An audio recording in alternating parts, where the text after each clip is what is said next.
හැබැයි රූපවාහිනී නිවේදිකාවක් වෙනවා කියන එක මගේ ජීවිතේ තියෙන ලොකුම හිණයක්. මම හිතුවේ නෑ හැබැයි මේ වගේ නොහිතපු වෙලාවක මට මේ වගේ අවස්ථාවක් ලැබෙවි කියලා. ඒ සම්බන්ධව වඩ උගල්පොත්තුමාට බෙහෙවින්ම ස්තුතිවන්ත වෙන මේ අවස්ථාවේදී ඇත්තටම මේක මගේ ජීවිතේට ලැබුණ ලොකු අවස්ථාවක්. මට මේ ගත්ත ජයග්‍රහණය ගන්න බැරි වෙනවා ඔයාලා මාත් එක්ක හිටියේ නැත්තම්.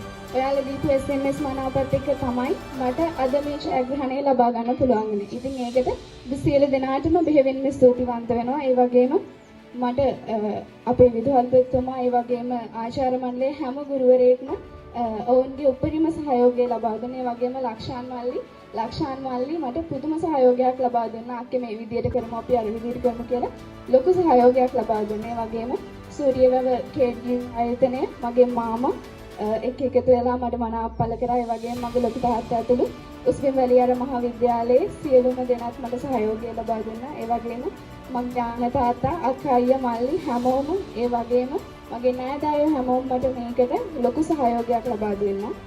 මගේ ජීවිතේ මේ හීන ගොඩක් තියෙනවා නම් ඒ හීන හැම එකක්ම මගේ අක්කගේ. ඒ හැම හීනයක්ම මට මගේ අක්ක දීලා. ඉතින් හිතුවේ නැහැ මේ වගේ නොහිතපු වෙලාවක ඒ වගේ අවස්ථාවක් මට ලැබෙවි කියලා. ඉතින් ගොඩක් සතුටුයි මේ වගේ පුංචි වයසකින් ඒ තරම් ලොකු හීනයකට අඩිතාලම දාන්න මට අවස්ථාව ලැබුණ එකට. ඒ වගේම ස්වර්ණවාහිනී ආයතනයට බෙහෙවින්ම ස්තුතිවන්ත වෙනවා මට මේ අවස්ථාව ලබා දුන්නට. ඒ අවස්ථාවේදී තෝන් මට ගොඩක් සහයෝගය දැක්වුවා. බය වෙන්න එපා පුතා අපි හොඳට කරමු කියලා මට ලොකු සහයෝගයක් දැක්වුවා. ඒ වගේම නැවත වතාවක් විදුහල්පතිතුමාට ආචාර්ය මණ්ඩලයේ සියලුම දෙනාට මගේ පවුලේ අයට ඒ වගේම වචනකින් හරි මට උදව් කරපු සියලුම දෙනාට බෙහෙවින්ම ස්තුතියි මට මේ ජයග්‍රහණය ලබා ගන්න සහයෝගය දක්වන්නට. ස්තුතියි.